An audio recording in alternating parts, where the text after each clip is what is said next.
E aí, pessoal, beleza? Já fui mostrando logo de cara o tanto de papel, porque hoje o assunto é meio burocrático. Muita gente me pediu para fazer um vídeo sobre o meu processo de cidadania italiana, então eu vim aqui falar para vocês.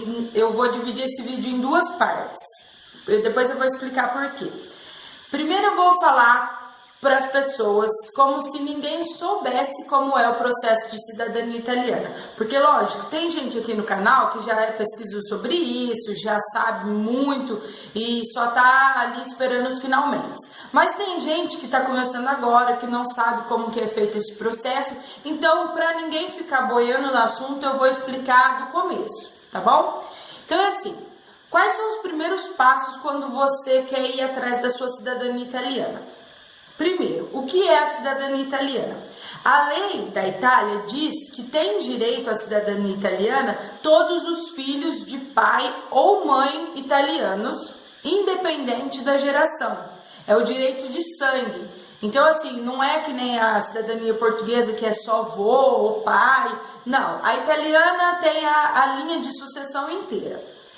Um parênteses aí, que para quem tem nessa linha de sucessão uma mulher que nasceu antes de 1948, esse direito ele não é explícito, então você tem que solicitar ele judicialmente. Já tem muitos casos de pessoas que conseguiram, mas é um caso mais específico, então eu não vou tratar dele nesse vídeo. Se esse for o seu caso, você pode dar uma olhada lá no Minha Saga, que é o canal do Fábio Barbiero, que ele é excelente para falar sobre esse assunto, e ele tem uma consultoria e tem várias coisas lá no site, no canal dele, então você pode ir lá. Foi de lá que eu aprendi várias coisas. Bom, então vamos falar a causa comum. Como que eu vou saber? Mas eu não sei, já ouvi falar que eu sou descendente de italiano, mas não sei. Como que eu vou começar a procurar alguma coisa que eu não sei o que é? Primeira coisa que você vai fazer é sentar e pegar um papel e uma caneta e começar a escrever o nome do pessoal da sua família. É a árvore genealógica, você mesmo pode fazer. Você pega lá e escreve seu nome, aí você escreve o nome do seu pai e da sua mãe. Pronto. Aí você vai escrever o nome do pai, da mãe, do seu pai e da sua mãe. E vai, escreve até o máximo que você conseguir lembrar. Depois, você começa a, pelas pessoas que você já sabe, colocar onde aquela pessoa nasceu. Onde que meu pai nasceu? Onde que minha mãe nasceu? E vai. E aí pergunta para sua mãe, para seu pai, vai perguntando, pesquisando ali dentro da família mesmo, que normalmente sempre tem uma tia lá mais velha, alguém que sabe de alguma coisa, e você vai até onde você alcançar com essas informações.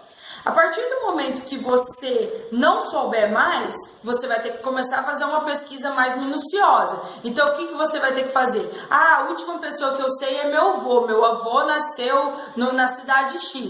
Então, você vai ter que ir no cartório, ligar nesse cartório, confirmar mesmo se a certidão de nascimento está lá e pegar a certidão de nascimento dessa pessoa, que vai ter lá o nome dos pais e normalmente onde os pais dessa pessoa nasceu. Certidão de casamento, vai ter alguma coisa lá. Então é um trabalho assim meio de detetive, mas é muito legal, porque com isso você vai conhecendo mais a história da sua família, você vai conversando com as pessoas, e essas pessoas mais velhas gostam muito de comentar, de falar sobre esses assuntos, essas histórias. Então vai ser muito legal para você fazer isso, vai ser parte do processo. Por isso que eu sempre falo, não é nem legal você contratar uma pessoa, a não ser que a sua família seja muito complicada, mas faz parte do processo e é muito gostoso. Então eu vou contar mais ou menos o que aconteceu comigo. Eu sempre ouvi falar que nós éramos descendentes de italiano, e sempre percebi isso pelo jeito que a minha avó conversava. Ela falava até algumas palavras assim italiano, porque a avó dela era italiana, nona, né? E por um acaso eu resolvi começar pelo meu pai, porque a família da minha mãe é muito misturada, então eu não sei muito bem de que nacionalidade eles são, e já do meu pai eles são pessoas assim mais fixas. Eu fui a primeira a sair ali daquela região que a gente morava, então era mais fácil. E fui descobrir que o avô do meu avô nasceu na Itália. Ele nasceu na Itália e veio pra cá, ele tinha uns 3 anos de idade. Pra cá não, né, que eu tô em Portugal, mas foi pro Brasil com uns 3 anos de idade. E Então ele era a pessoa que me dava o direito, porque ele que nasceu na Itália. O que você tem que descobrir é da sua linha, quem foi que nasceu na Itália. Não importa se veio pra cá com 1 ano, 2 anos, não importa. O que importa é que nasceu lá na Itália. Então eu conversei com meu pai, aí o meu avô ainda é vivo, graças a Deus, e ele sabe muitas histórias, sabe muito assim da família, e contou que foi o vô dele que veio, e fui indo. E aí o que eu fiz? Fui fazendo a saga, eu peguei a certidão de nascimento minha. Aí depois eu peguei, você começa de você, nunca tenta começar de cima para baixo, porque é muito mais difícil. Então eu peguei a minha, depois eu peguei a do meu pai, porque eu sabia onde meu pai nasceu, era uma cidade ali da região. Depois eu peguei a do meu avô, que também nasceu numa cidade próxima ali, a região que eu morava, de Ribeirão Preto. No que eu peguei a do meu avô, peguei a do pai do meu avô. Aí lá na do pai do meu avô, tava lá escrito que nascimento tal de Guilherme, e o pai colocou o nome lá do meu trisavô italiano. E aí eu já vi que naquela certidão já estava escrito que o pai dele era italiano. Então eu já cheguei ali onde eu queria. O fim da linha é quando você chega no italiano. Peguei todas as certidões que eu precisava, as certidões que você precisa é nascimento, casamento e óbito de todos os seus antepassados. Lógico que se não tiver morrido ainda não precisa dar de óbito, né? Eu vou falar isso porque senão depois aparece uma pergunta dessa aqui. Mas é verdade, gente. Eu, graças a Deus, o meu pai é vivo, o meu avô é vivo, então dele só foi nascimento e casamento. E aí cheguei lá na hora que eu precisava achar a certidão de nascimento desse antenato, que é o nome que dá pro italiano que te dá o direito. E como ele nasceu na Itália, eu tinha que fazer a parte mais difícil, que era a busca de onde ele nasceu na Itália. E todo meu avô e o pessoal da família sempre falou que ele nasceu na região de Verona, e era Verona e Verona, mas eles só falavam isso, e Verona é como se fosse um distrito, como se fosse um estado, então tem várias, agora eu já não sei o nome que eu uso, porque no Brasil é cidades, aqui é freguesias, e lá na Itália tem outro nome, comune, são várias comunes que tem lá, então era mais complicado. Mas pesquisando aqui e ali, fui pesquisar uns outros documentos, e achei numa certidão de casamento desse antenato, porque ele se casou no Brasil, ele tinha lá a cidade, que era Opeano, o nome da cidade, ou freguesia, seja lá o que for. E aí eu entrei em contato, nessa parte sim eu contratei uma assessoria, porque eu não queria mandar lá um e-mail, você pode fazer você mesmo, manda um e-mail em italiano pro Comune, pede esse documento e eles mandam para você. Só que para evitar demora, essas coisas, nessa parte eu contratei uma pessoa que é lá da Itália, para ir diretamente nesse Comune e pegar essa certidão para mim. E a pessoa me cobrou lá 150 euros, porque eu já sabia onde era. Ela me cobrou 150 euros porque eu dei exatamente o lugar, a data de nascimento, o nome da pessoa. E ela foi lá, pegou e me mandou. Não sei nem se isso é barato ou caro, mas pronto. Fiz, estava lá no Brasil, fiz e chegou. Então eu peguei todos esses documentos. Detalhe, muitos documentos tinham nomes equivocados. Muitos documentos tinham erros de data, erros de grafia, e aí vai de cada local onde você vai dar entrada no seu processo, se eles aceitam ou não, e quais são os erros que eles podem aceitar e quais são os erros que não. De acordo com um advogado que eu consultei, é assim, se o erro for a ponto de não conseguir identificar que realmente é a mesma pessoa, é o nome da mãe, local de nascimento, data de nascimento, tiver divergente, eles podem, assim, travar o processo. E também tem comunes que são mais rigorosos, outros que não, tem consulado que é mais tranquilo quanto a isso, outro não, então depende de onde você vai dar entrada. Mas, bom, resumindo, depois que você tem todos esses documentos em mãos, você tem que fazer a tradução desses documentos para o italiano.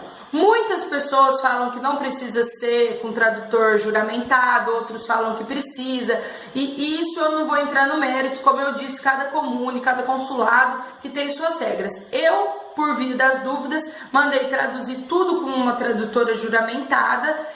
E quando eu peguei essas traduções, reconheci a assinatura dela, tudo, e mandei todos esses documentos para apostilar. Dúvidas muito comuns. Cada documento tem que ter uma apostila. não é uma para todos, e cada tradução também tem que ser apostilada. Então, cada documento vão ser 2 apostilas, um para o documento original e outro para a tradução. O documento que é a certidão de não naturalização é um documento que você pega no site, tem lá, coloca no Google, certidão de não naturalização, eu acho que esse é o nome. É um documento que comprova que aquele cidadão italiano não pediu naturalização brasileira. Ele não renunciou a naturalidade italiana e não pediu brasileira. Nesse documento você tem que colocar todas as variações do nome da pessoa. Por exemplo, eu coloquei Francesco Giuseppe, Francisco, José, entendeu? Fui colocando todas as variações e aí no final sai que essa pessoa, nascida na data tal, por um acaso meu antenato nasceu, gente, só por curiosidade, em 1889. Então olha quanto tempo faz. E chegou no Brasil em 1903. Então assim, é isso mesmo, mais ou menos essas datas. Mas ele nasceu, olha, faz muito mais de 100 anos, bem mais. E aí fiz todos esses documentos, juntei tudo.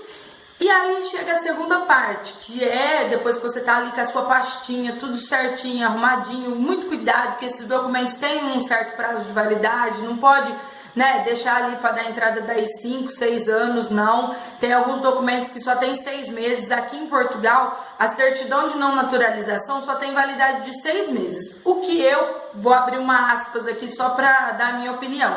Acho um absurdo, porque fala pra mim, uma pessoa que nasceu lá em 1800 e qualquer coisa, 1900 e qualquer coisa, já morreu, ó, faz muito tempo. Se há 6 meses atrás ele não tinha se naturalizado, é óbvio que agora ele também não vai ter se naturalizado, porque ele já morreu.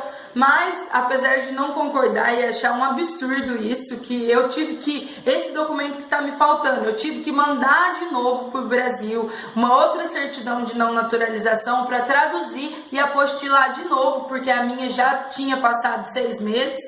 E não concordo, acho um absurdo, mas pronto, é a regra, a gente tem que seguir.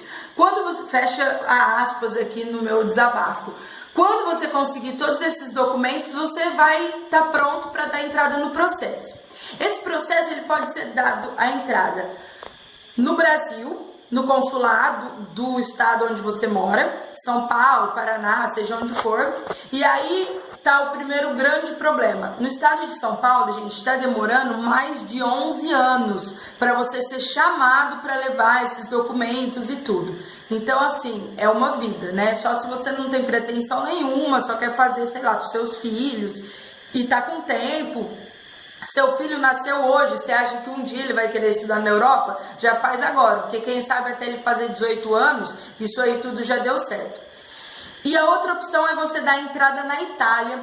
Muito cuidado, gente, quando você for dar entrada na Itália, porque tem muita assessoria, muita consultoria, muitas pessoas que prometem aí mundos e fundos. Olha, vem pra Itália, você vai ficar aqui uma semana e depois deixa uma procuração e vai dar tudo certo. Ou vem pra cá, que tem um esqueminha aqui, assim, assado. Gente, é assim, pra dar entrada na Itália, você tem que morar na Itália, você tem que ser residente na Itália. Então, tudo que vai além disso é coisa que não tá na regra, sabe? São exceções, e aí você vê notícias que nem da semana passada, foi preso quadrilha, foi preso até vigile, que é o guarda civil que passa para ver se você realmente mora lá, foi preso semana passada, brasileiros, mais de 500 processos que estão agora sob investigação, a pessoa já tá com a cidadania, mas eles estão investigando, pode ser que a pessoa venha perder, e não é barato, gente. Essas assessorias cobram de 2.500 a 5.000 euros para você ir lá dar entrada na Itália. É lógico, sai mais rápido, uma média aí de 4, 6 meses, 8 meses, depende do comune que você vai, se ele é muito lotado ou não, e dos esquemas que tem por aí. Mas aí, gente, é de cada um. Pesquisa tudo que é fora da realidade. Se todo mundo tá falando que demora 6 meses e alguém te promete que vai sair em 1 mês, você pode ter certeza que tem algum rolo, alguma coisa. A gente é brasileiro, gente, a gente não é inocente. sabe da malícia, como que é, principalmente se for um brasileiro, né, que tá lá e se aproveita da gente. Então, assim, até italiano, isso aí é tudo, digamos assim, somos todos o mesmo sangue. Então, a gente sabe como que tem gente maldosa, tem gente que se aproveita das pessoas, então fica atento quanto a isso. E aí, se você mora na Itália, você pode dar entrada lá. Ou em qualquer outro lugar do mundo onde você tenha residência. Pode ser na Bélgica, pode ser na França, pode ser na Argentina, pode ser no Chile, no Paraguai, em Portugal, qualquer lugar que você tenha a residência nesse lugar, você vai no consulado italiano de onde você mora e fala, olha, eu quero dar entrada na minha cidadania por direito de sangue, e eles vão te falar tudo certinho que precisa. Os documentos iniciais vão ser esses, que eu acabei de falar para vocês. E fora isso, você vai ter que ter o comprovante de residência onde você mora. Lembrando, gente, que fora do Brasil, conta de água, luz e telefone não é comprovante de residência. Comprovante de residência é o seu cartão de residência, ou não sei em outros países como que é o nome, mas aqui em Portugal, por exemplo, você tem realmente um cartão de residência, autorização de residência, que fala que você está aqui por motivo de estudo e você é residente aqui durante esse período. Ou em outros países, cada país tem o modo, né, de ter a residência, mas não acha que é só você estar, sei lá, ilegal no país e tem ali uma conta no seu nome e vai lá, que isso não vale. Pelo menos aqui em Portugal não vale. E só para finalizar, eu já entrei em contato com o consulado, já fui lá perguntar e agora eu vou receber o meu documento do Brasil e vou dar entrada, então depois eu falo para vocês com toda certeza quanto tempo demorou. O que eles me pediram foram todos esses documentos, mais o meu cartão de residência. Eu vou pagar uma taxa de 300 euros para dar entrada aqui no consulado italiano de Lisboa, e esse processo vai começar a rolar. Não sei quanto tempo demora, conheço, e vocês às vezes já podem ter visto, tem um canal de uma brasileira que conseguiu dela na Bélgica e demorou menos de 6 meses. Então, assim, eu tô muito ansiosa, espero que demore menos, tô aí, coloquei na minha cabeça 2 anos, mas vamos ver como que vai ser esse processo, se vai dar tudo certo, e aí no próximo vídeo eu venho falar pra vocês. Mas se você tem oportunidade de dar entrada em outro país que não no Brasil, é muito interessante. Só para finalizar o vídeo, gente, se você vai fazer com uma assessoria, você vai gastar aí por volta de uns 3.000 euros, fora passagem e outras coisas. Um intercâmbio de 6 meses na Irlanda custa menos do que isso. Então, se você tá com tempo, se você tem aí esse dinheiro, é melhor você pagar 6 meses de intercâmbio na Irlanda, você vai ter o comprovante, né, a autorização de residência lá, pode dar entrada no consulado italiano na Irlanda e ainda vai aprender a falar inglês e vai ser muito melhor para você. Se você vai vir para Portugal estudar, você vai gastar esse dinheiro aí para fazer matrícula na faculdade, pagar a propina. Então você já vai estar morando na Europa, legalizado, e não vai precisar pagar esse valor. Eu sei que agora os haters vão vir aqui, principalmente as consultorias, querer me detonar. Mas, gente, todo mundo é inteligente, todo mundo tem cabeça, é só você pesquisar. Na internet tem muitas coisas, filtra. Procura o Saga Book, que eu indico assim, de olhos fechados, porque o Fábio é uma pessoa muito séria, nem conheço ele pessoalmente, mas indico de verdade, porque o canal dele é muito explicativo e ele, até 2018, não tem uma vaga para consultoria. Então você vê que ele está fazendo trabalho não é por causa da consultoria, é porque ele quer mesmo ajudar as pessoas. Então procura você, vai fazer, não vai gastar dinheiro porque você, a não ser que você tiver com muita pressa mesmo, aí você vai para a Itália fazer. Mas tirando isso, aproveita esse dinheiro, que a gente sabe que no Brasil 3.000 euros, gente, é 12.000 reais, é muito dinheiro. Dá para você fazer muitas coisas e ainda por cima se divertir enquanto o seu processo acontece, tá bom? Desculpa que o vídeo ficou muito grande, mas eu tinha que explicar tudo pra vocês. Até o próximo vídeo, curte, compartilha, se inscreve no canal e se você conhece alguém que tá querendo aí saber como que vai começar aí atrás, não esquece de mandar esse vídeo pra essa pessoa. Até o próximo vídeo e tchau!